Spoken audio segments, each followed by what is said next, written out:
After the Exodus, when God freed his people from slavery in Egypt, the Hebrews lived in the desert for 40 years.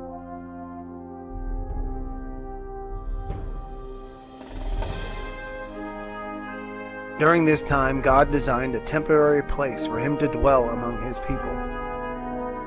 This place he called the Tabernacle.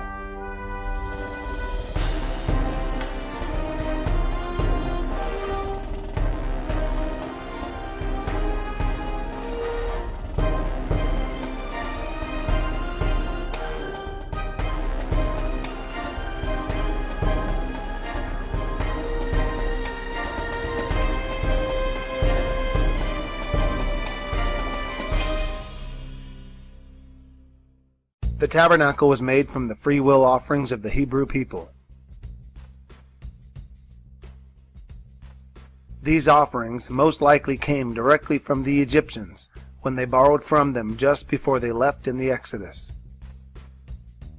The tabernacle was to be a dwelling place for the Lord, and designed according to God's own specifications. All of this was to happen just after their slavery in Egypt for over 400 years. The tabernacle sat toward the west side of the court and always faced east. This is inferred from Exodus 27:9 through 18 and Numbers 2:1 through 34.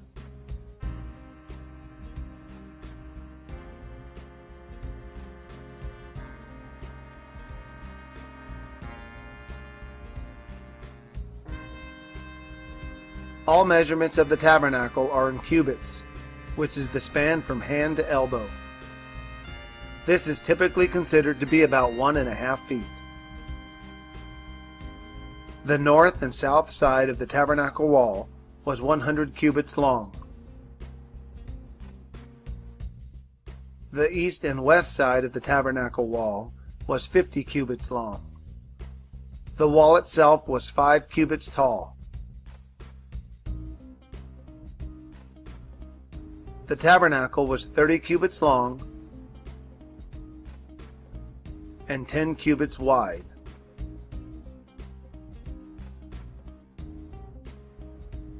The walls consisted of 20 posts on the north and south sides and 10 posts on the east and west sides. At the front of the tabernacle was one gate 20 cubits wide.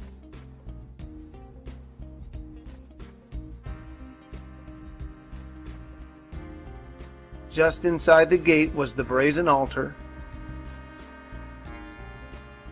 and beyond that was the laver.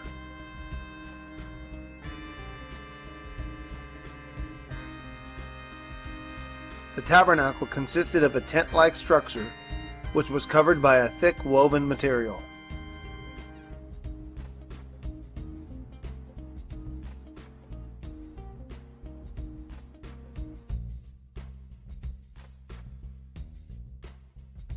The court wall was made of fine twined linen.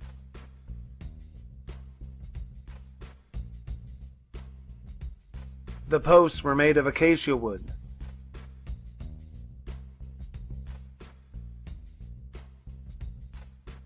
At the top of the posts were hooks made of silver. These hooks were used to tie down the wall from both sides. The fillets, or stakes, were also made of silver. These fillets were used to tie the wall down to the ground. There was only one entrance into the Hebrew tabernacle. It was located on the east side of the tabernacle court. This entrance is commonly called the gate. It was 20 cubits wide and 5 cubits high. The posts were made of acacia wood, and the wall was made of blue, purple, and scarlet fine twined linen.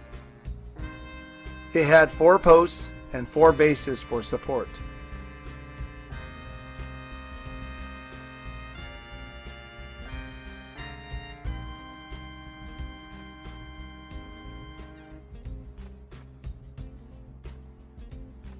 The first thing you would see as you entered the court of the tabernacle is the brazen altar.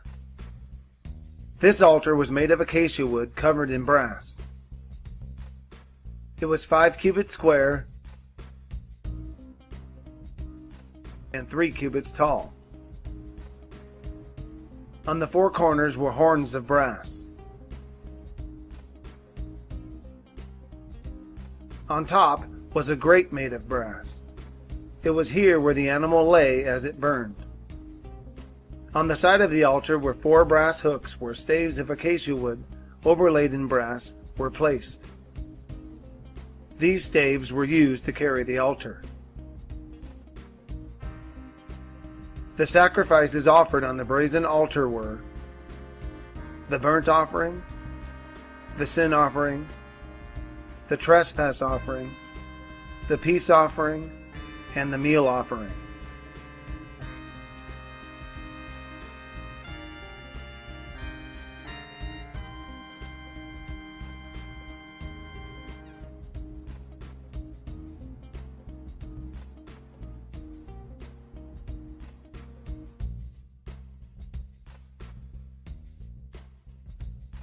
The laver was located between the brazen altar and the tabernacle. It was made of brass, but no measurements are given. How the Hebrews carried the brass laver is unknown. It was used for the priests to wash before they entered the holy place.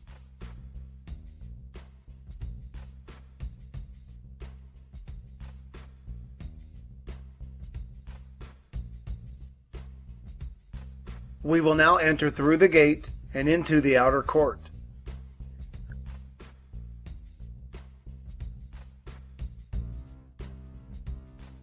We will pass the brazen altar and pass the brass laver and finally into the holy place of the tabernacle. As you enter the holy place, you will see many acacia wood boards used to build the tabernacle. To the left is the golden lampstand, to the right is the table of showbread, and just in front of the veil is the altar of incense. The holy place was 20 cubits long and 10 cubits wide.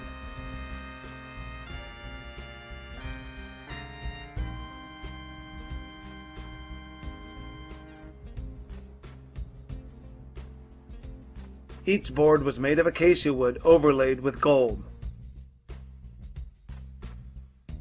There were 48 boards and 96 sockets of silver to support each board.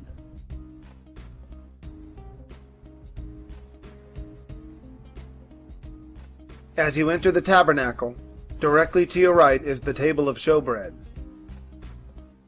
The table of showbread was 2 cubits long, 1.5 cubits tall, and 1 cubit wide.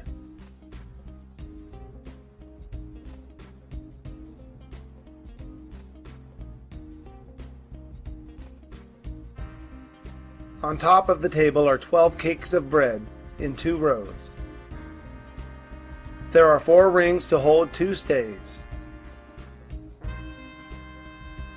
These staves were made of acacia wood overlaid in gold, and were used to carry the table of showbread.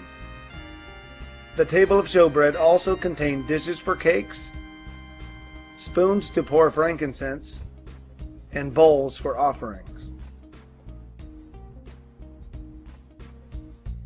On the left side of the tabernacle was the golden lampstand. This lampstand was made of pure gold. It contained 7 candles,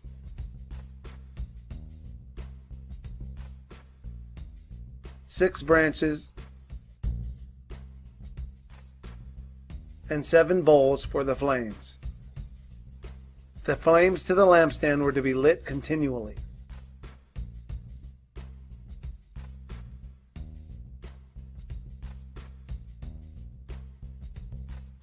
To the back, just in front of the veil, is the golden altar of incense.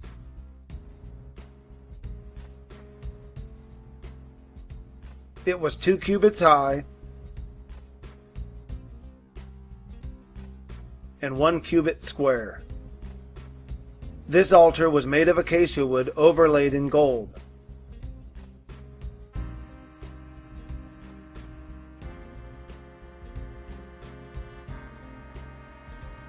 At the top, in all 4 corners, were horns of gold.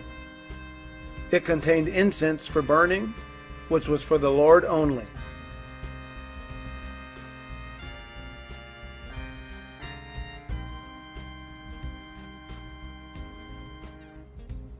Once a year, the priest would bring the incense past the veil and into the Holy of Holies. The veil was located in the back of the holy place. It was 10 cubits high and 10 cubits wide. It was made of blue, purple, and scarlet fine twined linen.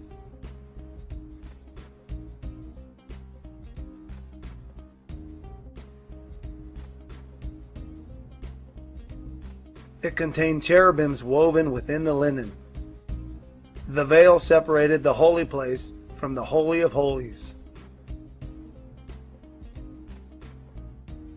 We will now enter through the veil and into the Holy of Holies.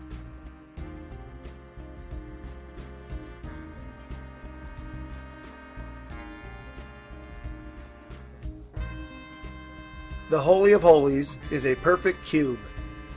It is 10 cubits by 10 cubits by 10 cubits. It is this room where the Lord himself dwells. In the center is the Ark of the Covenant. The Ark of the Covenant was made of acacia wood overlaid with pure gold. It was 2.5 cubits long, 1.5 cubits tall, and 1.5 cubits wide. A crown of gold encompassed the entire ark. It contained the 10 Commandments, the golden pot of manna, and Aaron's rod.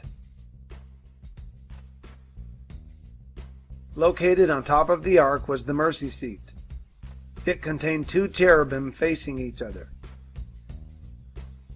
According to Psalm 99 verse 1, the Lord dwells between the cherubim. Once a year on the Day of Atonement, the high priest would offer burnt incense upon the mercy seat. This same day he would sprinkle the atonement blood on the mercy seat for the sins of all the people. This would forgive the people for the year for their sins against the Lord.